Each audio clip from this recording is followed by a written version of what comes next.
Hello friends, welcome to you all. I hope all you are going well. आज हमारा specific relief act का second segment है, deal करने वाले हैं अपन।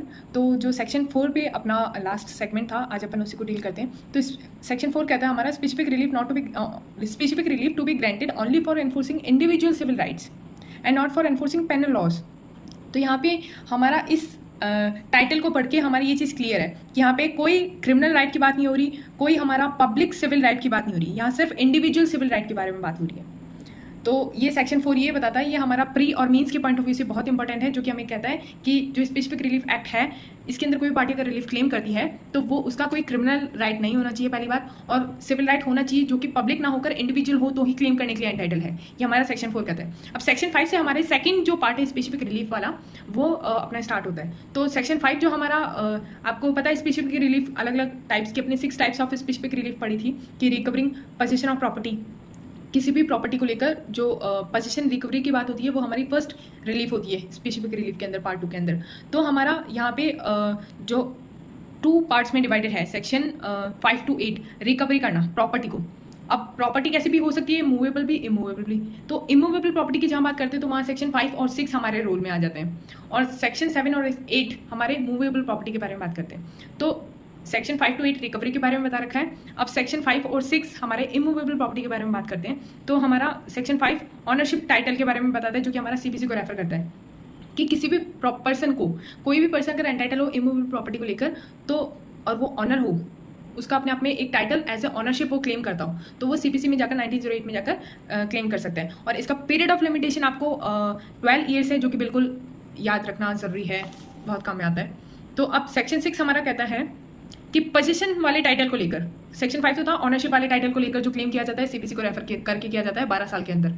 अब सेक्शन 6 हमारा कहता है कि जहां टाइटल पोजीशन को लेकर हो, ऑनरशिप को नहीं पोजीशन को लेकर हो, सेक्शन 6 हमारा बात करता है suit by person disposed of immovable property. क्योंकि कोई भी पर्सन है प्रॉपर्टी के ऊपर पोजीशन रखता है, कोई भी पर्सन है जिसका पोजीशन है किसी प्रॉपर्टी के ऊपर और उसको बेदखल कर दिया जाता है, डिस्पोजेस्ट कर दिया जाता है, तो सेक्शन 6 के अंदर वो क्लेम कर सकता है। और ये अगेंस्ट ऑनर होती है, अगेंस्ट ऑनर सेक्शन 6 में सूट फाइल किया जाता है, विद इन 6 मंथ ये फाइल किया जाता है। और इसको अपने आप में एक जुडिशियल पोजीशन बोल सकते हैं कि किसी टेनेंट का अगर जुडिशियल पोजीशन है किसी प्रॉपर्टी के ऊपर, तो वो सेक्शन, और उसको डिस्पोजेस्ट कर दिया जाता है, बेदखल कर दिया जाता है, तो वो सेक्शन 6 के अंदर आके क्लेम कर सकता है। ये आपके जुडिशरी एग्जाम में प्री और मीन्स दोनों के पॉइंट ऑफ व्यू से इंपॉर्टेंट है। तो सेक्शन 6 हमारा कहता है कि कोई भी पर्सन अपने आप में, कोई भी पर्सन अपने आप में डिस्पोजेस्ट कर दिया जाता है without his consent from immovable property otherwise than in due course of law, कि सारे जो कोर्स ऑफ लॉ था, कानून के नियम थे, उनको न मानकर अपने हिसाब से उसको बेदखल कर दिया गया, दादागिरी करके कर दिया गया या अलग तरीके से कर दिया गया। जो whom he has been in possession और any person claiming to him by suit recover possession thereof notwithstanding, यानी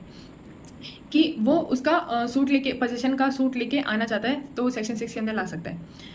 पर यहाँ सब सेक्शन 2 के अंदर बता रखा है कि कोई भी सूट नहीं आ सकता 6 महीने के बाद में, नहीं आ सकता। तो आपको ये चीज़ पता है कि क्लॉज ए आपका कहता है, सब सेक्शन 2 तो आपको पता है ये कहता है no suit under the section shall be brought, कि कोई भी अपने आप में वाद नहीं लाया जाएगा, इस धारा के अधीन कोई भी वाद नहीं लाया जाएगा अगर डिस्पोजेस्ड से विद इन 6 मंथ्स वो बाद में लाया गया हो, तो वो एंटाइटल नहीं होता। बेकब्जा करने के 6 महीने बाद लाया गया तो वो नहीं होगा। अगेंस्ट द गवर्नमेंट आप कोई सूट नहीं लेके आ सकते एसआरए के अंदर। इस एक्ट के अंदर अगर गवर्नमेंट हटा रही है किसी प्रॉपर्टी से किसी पर्सन को, तो वो सेक्शन 6 के अंदर नहीं लेके आ सकता सूट।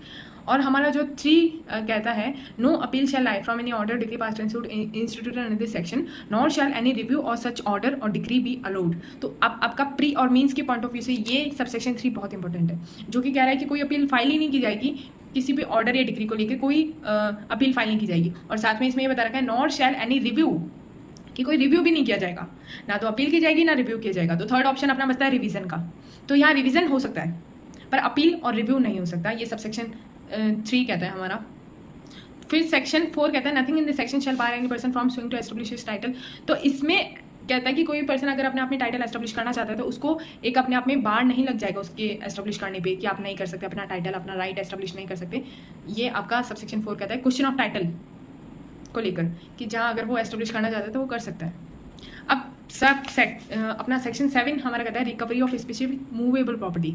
यहाँ मूवेबल प्रॉपर्टी की बात आ जाती है सेक्शन 7 और 8 को लेकर। अब अपने इमूवेबल प्रॉपर्टी के ऊपर 2 सेक्शन थे, सेक्शन 5 और सेक्शन 6। सेक्शन 7 हमारा आता है मूवेबल प्रॉपर्टी को लेकर। तो सेक्शन 7 में ये सीधी बात बता दीजिए जो कि अपना सेक्शन 5 कह रहा था सेक्शन 5 और सेक्शन 7 अपने आप में सिमिलर है। तो सेक्शन 7 भी यही बात कह रहा है कि अगर कोई पर्सन अगर अपना पोजीशन लेना चाहता है किसी प्रॉपर्टी के ऊपर, तो मूवेबल प्रॉपर्टी के ऊपर, तो वो CPC code of civil procedure 1908 को सीधे रेफर कर दिया गया है यहाँ पे। और इसका पीरियड ऑफ लिमिटेशन है 3 ईयर्स। अपना जो इमूवेबल प्रॉपर्टी के ऊपर जो सूट ले जाया जाता था सेक्शन 5 के अंदर, जो कि अपना था 12 ईयर्स पीरियड ऑफ लिमिटेशन, यहाँ है 3 ईयर्स। तो एक्सप्लेनेशन फर्स्ट के अंदर तो यहाँ पे बता रखा है, a trustee may sue under this section for the possession of immovable property for beneficial interest in which for whom he is the trustee is entitled, कि जहाँ ट्रस्टी का एक अपने आप में बेनिफिशियल इंटरेस्ट है किसी प्रॉपर्टी को लेकर, तो वो अपना सूट लेके आ सकता है।